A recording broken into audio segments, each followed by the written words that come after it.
Le quotidien de Madame Ramatou Tipi Alassani commence par un tour dans son jardin potager où plusieurs légumes sont récoltés chaque jour. Un projet né grâce au volet élevage qu'elle a entrepris depuis quelques années. En tant qu'agroécologiste, il faut promouvoir la chaîne de valeur. Nous avons jusqu'à 2000 têtes de poulets. Il y a les chèvres. Notre projet d'élevage qui a environ 3 ans aujourd'hui, les fientes que nous ramassons, au lieu de jeter ça, il faut utiliser ça ailleurs. Du coup, nous avons installé un petit potager pour utiliser ces fientes. Aujourd'hui, nous sommes en train de penser à l'agrandissement de ce potager. Que le reste des fientes que nous ramassons, nous vendons ça aux autres maraîchers.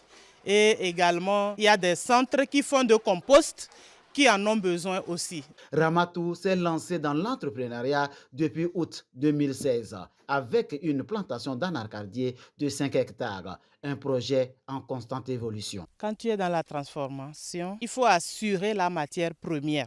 Pour cela, nous avons fait un champ d'anacarde. C'est la pomme que nous transformons plus.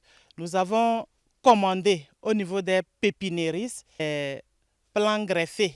Nous avons commandé plus les pommes blanches du fait de leur forme, la grosseur et leur goût. Elles sont très succulentes. Ce produit de champ, les pommes surtout, après leur récolte, suivent une transformation sur place. Après l'étape de triage, nous lavons ces pommes que nous découpons, suivi de la mouture ou de l'extraction. Nous faisons la clarification. Ensuite, la mise en bouteille. L'étape de pasteurisation constitue notre conservateur. Et dans l'étape de conditionnement, il y a l'étiquetage et le stockage. À AgroEspoir, nous avons 16 gammes de jus. Avec la mangue, nous faisons les sirops, nous faisons des jus, nous faisons des séchés, les mangues séchées, et nous faisons des produits cosmétiques. Parmi les produits séchés également, vous pouvez voir les légumes. Les noix de cajou sont livrées aux unités de transformation.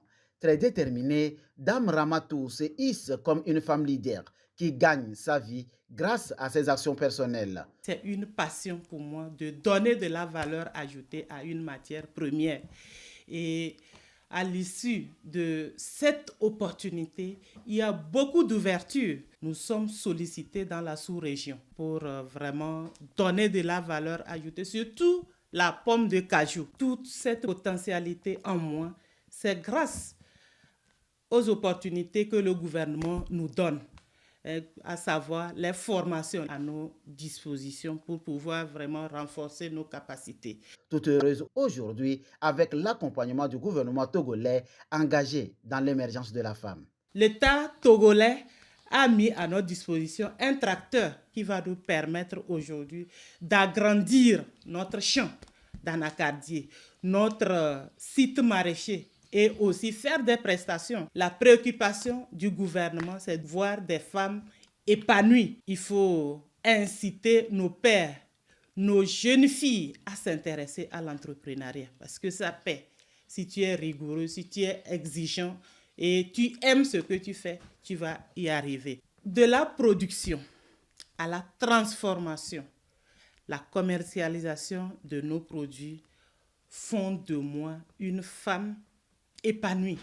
Ramatou constitue après 8 ans d'engagement un cas école, un modèle à copier. Il y a 4 ans, je travaille avec la directrice d'AgroEspoir Afrique. Chaque année, c'est des innovations. Avec la qualité de notre produit, notre clientèle s'augmente tous les jours. L'émergence et l'épanouissement de la femme, une préoccupation du gouvernement togolais sous le leadership du chef de l'État, Faure Essozimna Gnazingbe. Progressivement, Dame Ramatou, basée à Kassena, à la sortie sud de la ville de Sokodé, incarne cette vision qui contribue au développement du pays.